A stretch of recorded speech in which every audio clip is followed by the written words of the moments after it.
We are in the dead of January, and there's no better time than in the dead of January to get your questions answered because although recruiting is still going on, transfer portal stuff still going on, you all have your outlook fixed on 2025. Right mentality, right motive. So we're going to get to all of your questions on the Michigan Mailbag on this episode of Locked On Wolverines.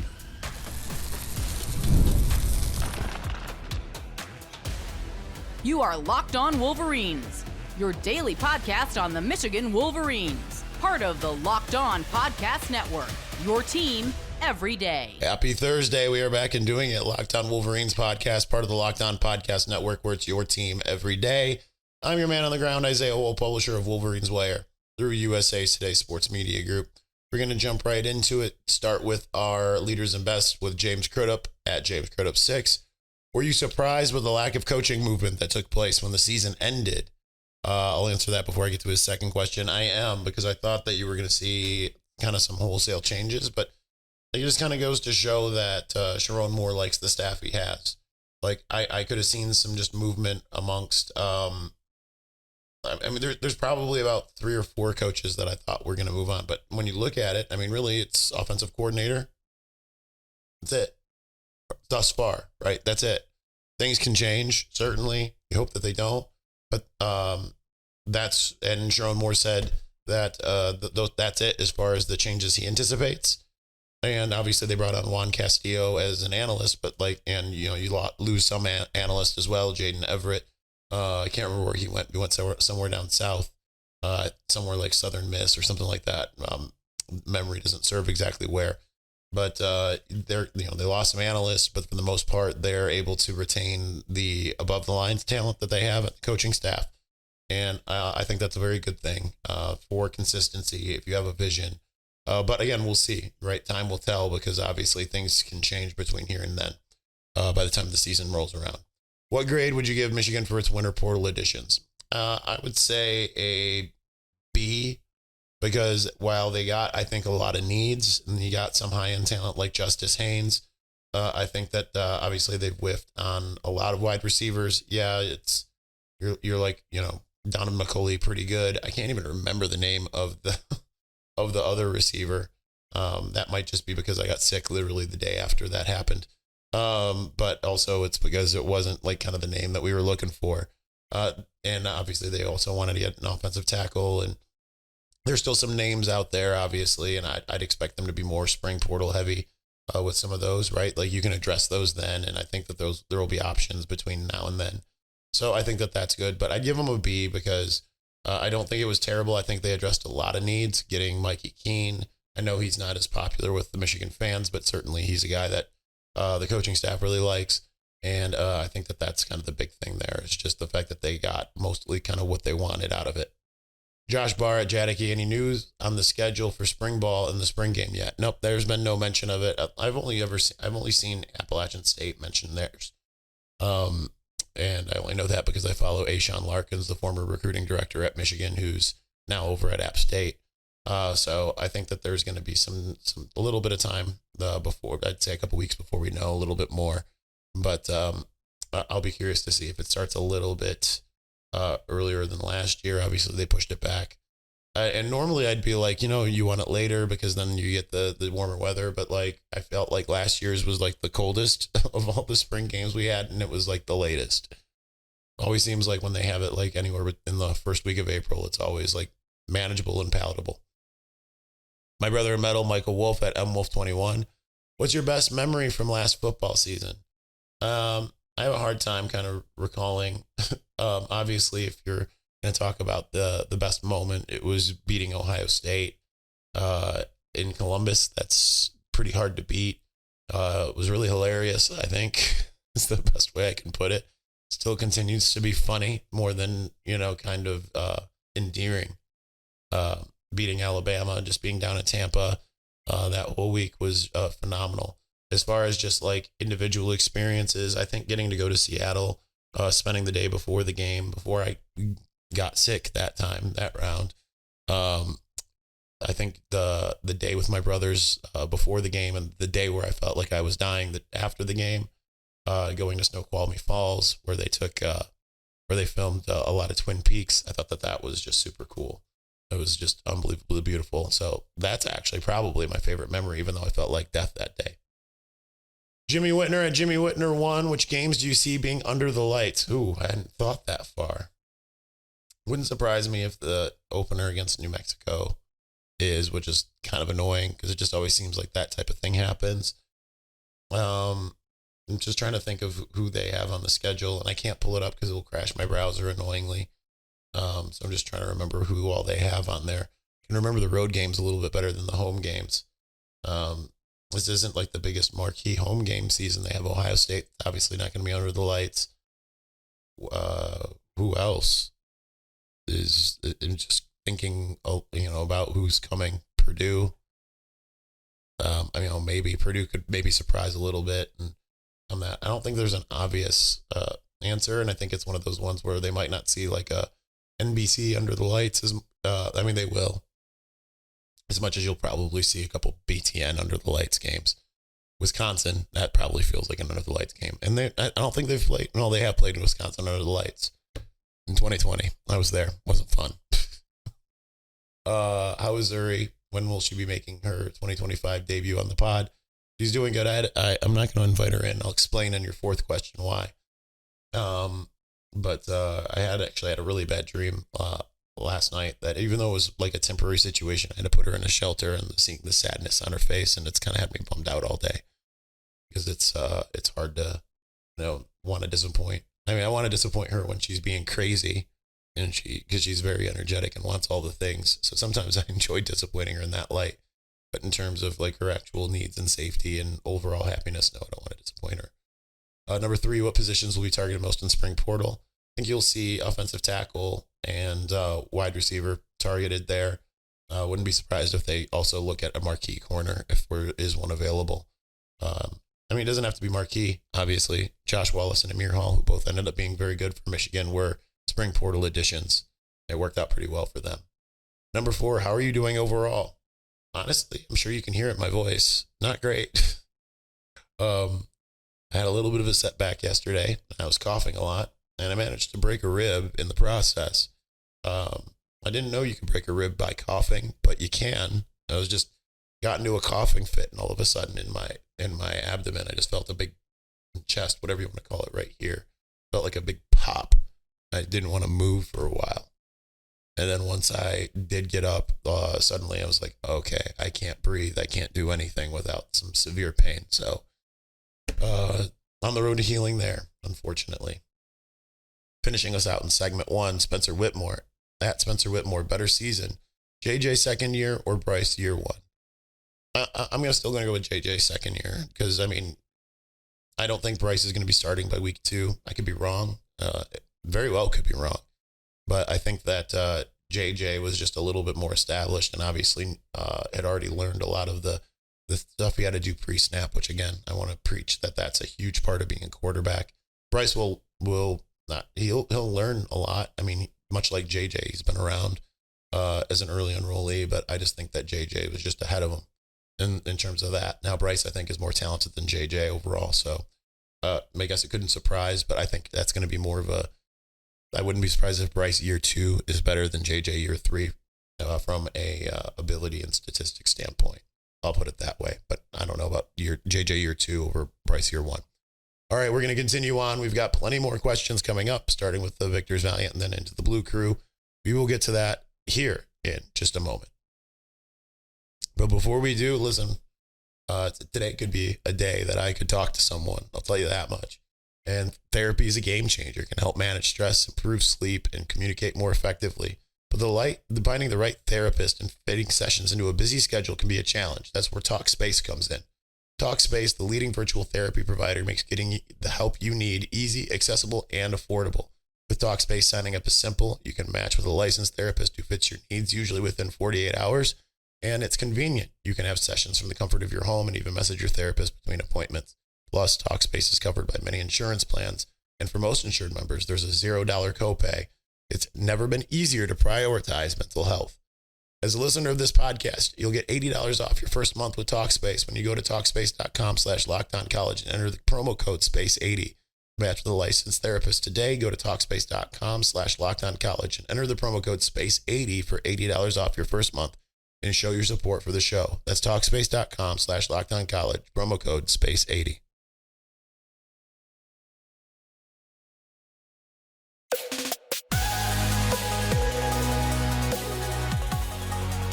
This is the third time I've broken a rib, but this is the first time I've done it so stupid by something by coughing. First time, I was playing touch football out in California when I was living there, and with mostly all my Michigan guys. But my buddy Brian, who's an Ohio State guy, he came. He played at Ohio University, so he's like a real football player. And on defense, he's heat-seeking missile. But my buddy Craig takes things too far sometimes. And on special teams, I was running for the ball carrier, I think it was, and I was running full speed and ran into his blindside block and broke a rib in the process. That wasn't fun. The second time I had taken like a month off of weightlifting, and that was when I was on creatine, and it didn't work well with my stomach, so I had to get off of it. I took some time off, and when I came back, first time back, I was like, all right, well, I'm lifting like 320 pounds or something like that normally. So we'll start out with a warm up of 225. I lifted the bar and immediately dropped it right on my ribs and broke a rib in that process as well. So this feels like the dumbest way to break one. Anyway, Jim in the North, starting us off with the Victor's Valiant. How will you think the decision that NIL payments, how will you think the decision that NIL payments are now under Title IX will affect things going forward? Well, that's more the revenue sharing than the NIL payments. So I don't think it will affect the NIL part. I think the decision more, I could be wrong, but I think the decision more so affects the revenue sharing that's going to be happening. And it's just I think you're going to see some female sports shut down to some degree. I think that you're going to see, because I mean, listen, here's the whole thing. Football, no matter how you want to make it, is the breadwinner. Basketball behind it. Then you can get into hockey, softball, baseball, all of those things. I'd imagine that women's softball at Michigan is, women's basketball as well, but I would imagine women's softball is probably the biggest financial draw, and then maybe women's basketball, I could have those reversed. I'm not sure. I just think that for some more of those under the line sports, I mean, they're going to be in danger, and that sucks. But this is where I'm not a big fan of creating laws and things like that. But that's really all I have to say on it. I'm too uneducated on a lot of it to be able to really give you a very coherent answer beyond that. Slow start or fast start next year? That's hard to say. I think that I look at the schedule and it's more amenable to a slower start compared to a fast start. Just because you've got, there's your Zuri appearance, if you can hear her barking. I think that it's Nebraska in week 4 at Nebraska. I think if that's at home, that's a win, but I think it's a lot harder going on the road. But it'll be the second road game, at least for Michigan.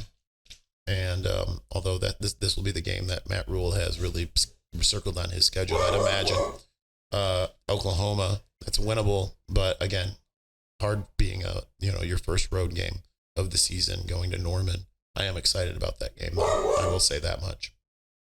Do you still think we will keep Wink? I think at this point it looks. I would say it's more like. I'll say it's like an 80%, maybe 90% chance, but you never know, right? Because like I told you the other day, carousel is still going in the NFL. All it takes is someone to say like, a new head coach or someone like that saying like, I need an established defensive coordinator that can kind of just be the head coach of the defense. And here's the and pay more than Michigan. It's got to take both things. But at this stage, I think it looks pretty good for Michigan. Great Bambino X at Colossus, so Cloud X. You sounded pretty rough the last few pods. Hope you're feeling better. Well, thank you. I'm not, but thank you. Portal has gone quiet. Any current targets you're aware of? Not at the moment. I am intrigued by both Rocco Spindler, who Michigan finished second for, who entered the portal today from Notre Dame, as well as Pat Coogan, the center at Notre Dame, who just also entered the portal. Interior offensive lineman and center, maybe not the biggest needs right now, given kind of where Michigan stands, but I think those are the types of players you got to get if you can get them. What happened to the mystery wide receiver that was on the playoff team? I don't know. I haven't talked to my guy that name you everybody would know. I talked to him since he told me that, so I don't know. We'll see. We'll see if I can get Zuri to come up and not get on my rib. It's just for come up here. Can you come up here without that? I don't know if you can see her, Jimmy, but there she is. She's here because she's barking because my neighbor's out there plowing with a bobcat. And it's very exciting for a puppy. Don't want to be greedy, but I've got one more. If we see no other additions, who would you expect to lead the team in receiving? I think at this stage it'd be Donovan McCulley. I think that his frame mixed with having quarterbacks that are a little bit more adept at getting the ball downfield, I think he would be the best option. I would not be surprised in the least if it was freshman Andrew Marsh. I would not be surprised at all, just because I think that he's got a skill set that they don't have as of current. Edwin Simmons at Simmons_Edwin. Hope you're feeling better, my brother in Christ. Appreciate that. Do you believe that Michigan deserved to be in the last top 25 with wins over Ohio State and Alabama? Let's see what I did there. I do. I absolutely do think that they should have been like 24 or 25, right? Yeah, you got all the losses, but you got some incredible wins on there, right? You beat the national champion. You beat a team that ended up being in the middle of the pack, but still was thought to be a college football playoff team. You're starting O-line for 2025. I mean, at this stage, it's hard to really say. At this stage, I'd go something like Andrew Sprague, Lawrence Tatar, Greg Crippen, Evan Link, and Andrew Babalola. That just will continue to change, right? Could say Giovanni Alhadi and Evan Link on the outside. Could have Evan Link at left tackle and Andrew Sprague at right. It's really difficult. They'll find the best five one way or the other. At this point, I think what I just said is probably going to be the best five by August 30th.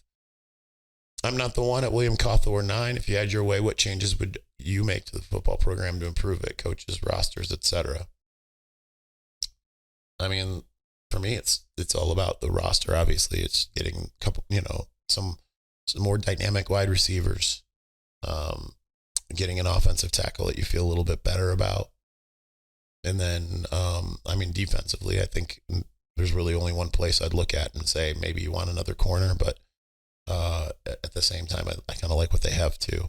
As far as coaches and everything, I think, I guess I don't begrudge it, because the only issue I have is maybe Grant Newsome. Obviously, the line got better over the course of the year, but still kind of a weak link there. And but you bring in Juan Castillo, and analysts can coach, so I think that that's a good thing. I'm not as down on Ron Bellamy as others. Kind of what do they have there? I think he's gotten a lot out of Roman Wilson and Cornelius Johnson, and obviously had his time with Ronnie Bell as well. Ronnie was good before, but I think Ronnie took a big step forward after he was with Bellamy in a lot of ways. So there's that. Do you think Michigan will ever become a program like Ohio State, where it's in contention every year and consistently getting 4- and 5-star recruits? Hard to really tell. Ohio State's the most consistent program in the country. They're not consistent winning national championships, but you have to go back to the 40s, the last time that Ohio State was consistently struggling. It's just been an absolute behemoth. As far as the point where it's consistently getting 4-star recruits, it's been doing that. Getting 5-star recruits, that's the other part. That's what's been missing, right? Michigan might have some years where it has a few more 3-stars than 4-stars, but generally it's been Michigan. You look at a class of 25, it's 15 to 10. So it's consistently getting 4-stars. It's about maybe, can they make it where it's they got 3 or 4 5-stars, 15 4-stars, and just a handful of 3-stars. That would be, I think, the interesting thing. And I think it possibly could get there. I think it could. The Rican Raider at Hamstand 87. Are we concerned about the defensive line development with new strength and conditioning and defensive line staff. I have to laugh at that given the, it didn't feel good. Yeah, given that we just did our defensive line show yesterday, and I was talking about how good the development is. I'd recommend you go back and listen to that. Also, Dave Biddle restarted the war. When you see him, tell him it's on like Donkey Kong. He's not going to care. He'll just laugh about it, and I will too. All right. Normally, I wouldn't put the last three guys from the Victors Valiant into the other end, but we're going to just because we're running behind on time. So we will get to the rest of the Victors Valiant as well as the Blue Crew here in just a moment. But before we do, attending NFL playoff games is an experience like no other. The energy, excitement, and the connection with other fans are unmatched. I remember the thrill of seeing my favorite team clinch a playoff win live. It's a memory I'll never forget. This year, Gametime makes it even easier to create those unforgettable moments with their new featured Gametime picks. Filters out all the fluff and shows you only the best deals on great seats so you can focus on what matters, being there. I used Gametime picks to grab tickets for an upcoming playoff game, and it couldn't have been easier. I found a super deal that gave me incredible value for amazing seats, and I could even preview the view from my spot before buying. The all-in pricing is a game changer. No surprise fees at checkout. Plus, knowing my tickets are backed by the Gametime guarantee gave me complete peace of mind. Like I mentioned, the curated deals is just absolutely amazing, including the super deal, which is the best value you're going to get for the event. So take the guesswork out of buying tickets with Gametime. Download the Gametime app, create an account, and use the code LOCKEDONCollege for $20 off your first purchase. Terms apply. Again, create an account and redeem the code LOCKEDONCollege for $20 off. Download Gametime today. Last minute tickets, lowest price, guaranteed.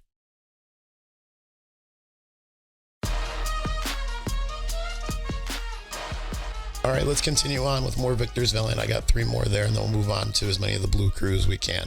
Again, our cutoff is 30 minutes. Clark at Blue for Life, 8. What has been your favorite experience since you started covering the team? It probably would have been going abroad if I would have been able to take advantage of any of those, but I didn't. I have 2, I think. The whole of the Rose Bowl last year, including, I don't want to say the whole week. Okay, actually I have 3. Rose Bowl game. That was the most incredible game out of everything. As far as bowl week experience, the Peach Bowl in 2018 was absolutely incredible between the things that they had us available to do, the camaraderie with with all of my people there. I mean, it was just, that was an unbelievable experience. I had a third one. What was my third experience? I mean, you got to add the 2021 and 2022 Ohio State wins to that as well. I mean, just that whole thing, and the excitement that comes out of that, right? Like, cause then like, okay, now you're booking, hotel to Indy, and, you're going through that whole process, that whole thing. So I would say those things. I feel like I'm missing one that I feel like was really, really cool. Oh, I just had it. Oh yeah. Universal with the team in 2019 Citrus Bowl. Getting to go on a couple rides with the defensive line. I mean, I think that was about as cool as it gets. Generic at ERKJ72. If you were a running back, do you think you could gain 1 yard in 4 plays on Michigan's defense? I think I could gain 1 yard. Not right now, not right this second. But yeah, I think I could. I think I absolutely could gain 1 yard in 4 plays. As long as you're not counting maybe the early negative play against me. I think I could do it. I mean, I'm 225 pounds right now. And I've got a low center of gravity. I think that I could churn enough to get 1. I don't know how much more I could get. Jacob Chavoria, the last of the Victors Valiant, before we move to the Blue Crew. If you're looking at the letter of the NCAA law, did Connor break any rules? The people he allegedly sent to games weren't on staff, so technically no rules were broken. I mean, that's kind of how he sees it, to my knowledge. That's how I see it. They say it's advanced scouting and all of that stuff, but like, again, if he wasn't there, that the only one would be is if you take the Central Michigan State game. He wasn't there for Michigan, for his own purposes for Michigan either, but I still would say that that's the one place where you look at it and say, okay, I think that could be technically against it, but other than that, no. I think it's like he aptly said, "Inside Steeler." So what you're essentially accusing me is sending my mom to scout Purdue rather. Like I think that's when you think about it in those terms, I think that makes it really silly. All right, moving on. Blue Crew. Although this one's technically not Blue Crew. John Williams at not John 9 Williams. He's the host of the Locked On Sooners podcast. What are your thoughts on the Week 2 game versus Oklahoma? I think it's really intriguing. I think Michigan's defense, it bodes well considering Oklahoma's offense hasn't been that great. Now they bring in John Mateer. How quickly can he turn things around as far as that's concerned? And it'll be interesting to see. There's rumors, supposedly Oklahoma rivals accidentally published something saying that Oklahoma managed to lure Jim Knowles away from Ohio State. That could make things a little bit more difficult. But then again, Michigan's had success against Jim Knowles. Maybe not this year, right? Just they were able to get more offense against Jim Knowles than Ohio State was against Wink Martindale. So I think it's intriguing being on the road at a venue I've always wanted to go to. I think that'll make it really interesting. All right, we're running out of time. I'm going to go a little bit faster. Also, this is kind of a borderline Victor Valiant here. DE Wolverine at KMoss_11. Is there going to be a co-offensive line coach, or will Grant Newsome continue to be the only coach for that position? Well, on field, yeah, but like at the same time, you don't really need to do that if you've got Juan Castillo as an analyst, because before analysts couldn't coach and now they can. David Ross at David Lux 1014. Proposal for the college football playoffs: 8 teams, top 2 double bye, next 2 single bye, first round 5 versus 8 and 6 versus 7 seed. Higher seed equals home field. Second round, first round winners versus single bye teams and bowls. Third round, second round winners versus double bye teams and bowls. Natty and Rose Bowl on January 8th. I would like to see at least that second round also be on campus. But I also, I think it's. I feel like I'm not mathing right now. I feel like that's too many games, but maybe I'm wrong. Because you have your first 2 games, and then you have 2 more games, and then I think you've run out of teams at that point, if I'm not mistaken. MBT at Maze and Blue True. What's your realistic expectations of Michigan this year? I think 10-2 to 12-0. I think is absolutely, and any of those are on the table. Wouldn't surprise me if they went 8-4. I think that, that would require some teams rising up, and Michigan also losing to every team that poses a threat. And actually a +1 more, which is kind of what happened this last year with Washington. But I think that more realistically, they're like a 10-2 team. I could see them losing those week 2 and week 4 games and then running the table. I'm not going to predict them to lose to Ohio State at this juncture.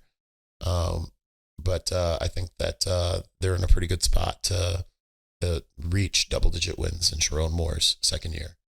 The King says so. The King says so. 1. What does Ohio State's natty win do for the rivalry in your mind? I feel like it helps the rivalry in a big way. I don't think the rivalry needed help, honestly. Like, it's fine as it is. I think it just kind of makes it more annoying because now there's just like this pissing match that's going on social media. Which one had the better, which team would beat which, and 13-10 versus who cares natty champs and vice versa. I think it just makes it more annoying. I think that's all it does. Chad Holbrook at Chad Holbrook 10. What's going on with the notice of allegations? Nothing that I know of. Just kind of hold tight there. Finishing us off is Alex at AK174_. Do you think that we get to hear Mathis and Ty Haywood? I think Ty Haywood is about as in the bag as you can think. I would have put in a crystal ball prediction somewhere around, I would say November. Let's see, I would say November 17th or 18th. I would have put in a crystal ball. Ty Haywood. So here, Mathis sounds like that's going to be a challenge still. Florida State, according to Steve Wolfong, is making a push. I think, but Michigan hosts him this weekend, so that we'll see what they're able to do. It's too early to say on Zahir Mathis. All right, that's going to do it for us today. Thank you so much for watching. Thank you for bearing with me. We'll be back on Friday, unless, again, there's breaking news. We'll get back to our regularly scheduled position breakdown. But we'll be back then. Thanks for watching. Thanks for listening. Peace.